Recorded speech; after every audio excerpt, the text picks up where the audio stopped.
Bonjour à tous, bonjour chers frères et sœurs. Alors ici Teddy de la chaîne Parcours vers la lumière. Voilà, donc je souhaite à tous, je vous souhaite à tous un bon dimanche. En tout cas, je suis en train d'enregistrer ce, cet audio. Donc aujourd'hui c'est le 21, le samedi 21. Voilà, donc j'avais quelque chose à cœur à partager euh, qui me paraissait quand même assez important de partager. Je l'ai en tout cas dans mon cœur. Euh, N'hésitez pas de liker. Désolé de ne pas avoir fait une vidéo. J'avais besoin en fait de le partager assez rapidement. Euh, voilà, donc c'est pourquoi je fais l'audio. Alors, je voulais partager un rêve que j'ai fait il y a, il y a quelques jours. Il y a quelques jours, même pas une semaine. J'ai pas tout à fait le souvenir de complet, complet du rêve, mais en tout cas de ce que je me souviens de ce rêve, c'était que j'étais euh, j'étais en face, je voyais un lézard, euh, et ce lézard commençait à chanter une chanson, un hymne national, hein. Bon, moi je suis d'origine du Congo-Brazzaville, et il y avait une hymne nationale dans le temps du Congo de la République populaire. Et c'était l'hymne, donc je vais essayer de lire une partie de l'hymne. Donc c'est Lève ta tête dans cette lutte, ô fier et jeune pionnier, et sous le drapeau brandis le flambeau de tes 3 glorieuses journées, d'une vive voix, réunis autour de toi les enfants du pays. Jeunes, donnez vos mains, ne remettez pas à demain, nous n'avons qu'un seul chemin, celui de notre avenir. Pionniers nous servirons, pionniers nous veillerons, pionniers nous bâtirons notre cher beau pays. Alors, c'est une hymne, si vous recherchez un peu sur Google, vous trouverez le lyrique, vous le trouverez certainement. Euh, donc c'est une hymne d'un pays, hein, donc comme je le disais, du Congo-Brazzaville, c'est un ancien. Mais comme j'ai expliqué dans une de mes vidéos, ou dans plusieurs de mes vidéos d'ailleurs, j'avais expliqué que le Seigneur nous parle à travers donc les rêves, à travers des signes, à travers euh, beaucoup de choses, même une peinture, même à travers la nature, à travers même des chansons, de la musique. Le Seigneur nous connaît tellement, il nous connaît depuis que nous sommes jeunes, enfants. Il sait exactement chaque chose que nous écoutons, nous regardons, et il est tout à fait possible que le Seigneur nous parle même à travers des chansons que nous connaissons, des refrains, et, et cette parole, enfin cet hymne, si je le prends par rapport à des messages que le Seigneur passait, ici je vais lire quelques versets bibliques. Je vais prendre par exemple Proverbe 3, verset 28. Ne dis pas à ton prochain, va et viens, va et reviens, demain je donnerai quand tu as avec toi de quoi donner. Ecclésiaste 11, verset 6. Je vous invite d'aller lire les différents versets. Dès le matin sème ta semence, et le soir ne laisse pas reposer ta main, car tu ne sais point ce qui réussira. Il y a encore un autre verset, 2 Corinthiens 6, verset 2, qui dit, car il dit, au temps favorable, je t'ai exaucé, au jour du salut, je t'ai secouru. Voici maintenant le temps favorable, voici maintenant le jour du salut. Et il y a un psaume aussi, 3, verset 3, qui nous dit, mais toi, ô Éternel, tu es mon bouclier, tu es ma gloire, et tu relèves ma tête. Luc 21, 28, et donc je vais en finir là.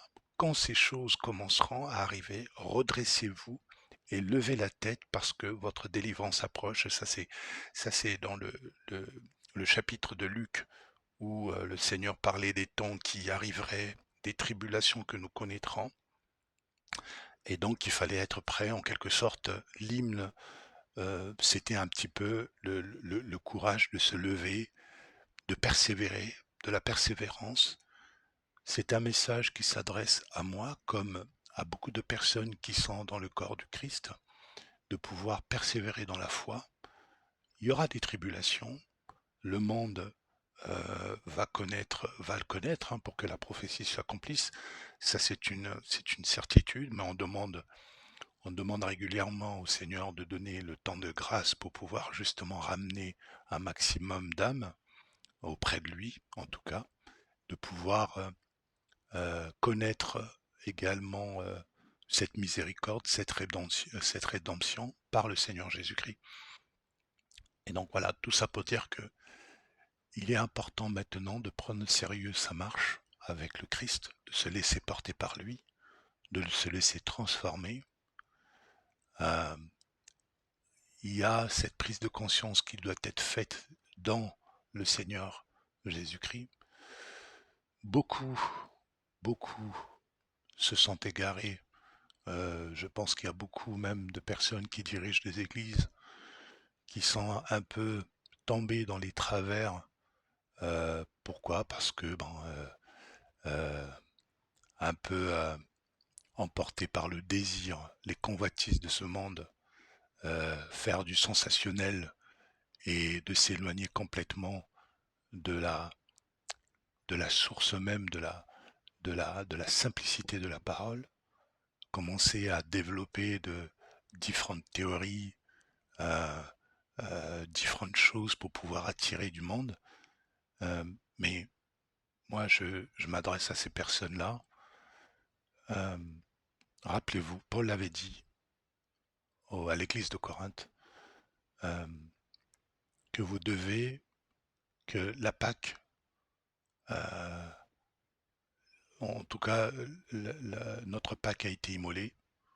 Ça veut dire que vous, aujourd'hui, nous devons être purs.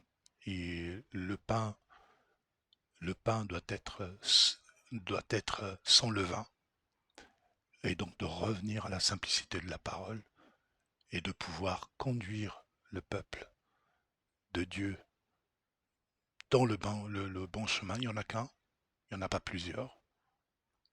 C'est le Seigneur Jésus-Christ qui est le seul chemin, la vie et la vérité.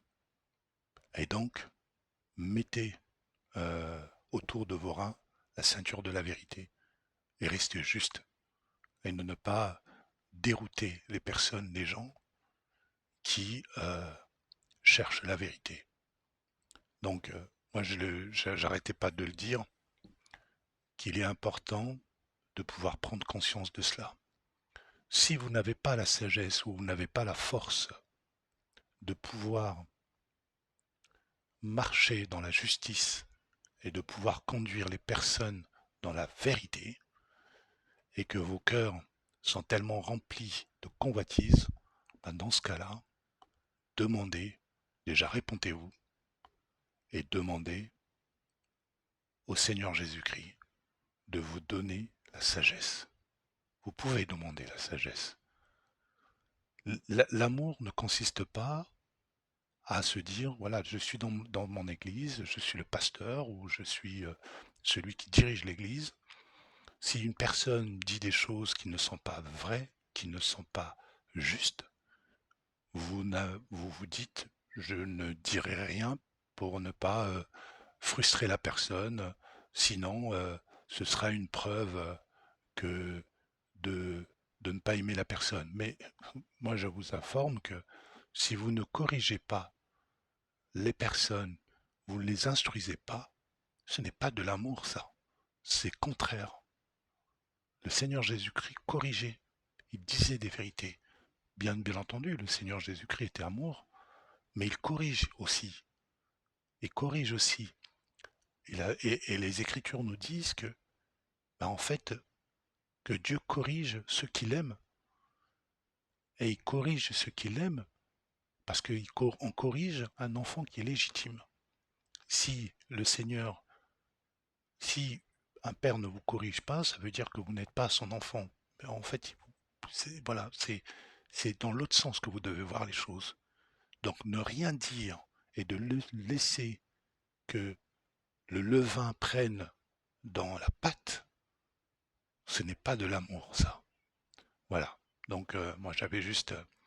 donc levez-vous, persévérez dans la vraie lumière, et, euh, et voilà. Et il faut faire la volonté du Père.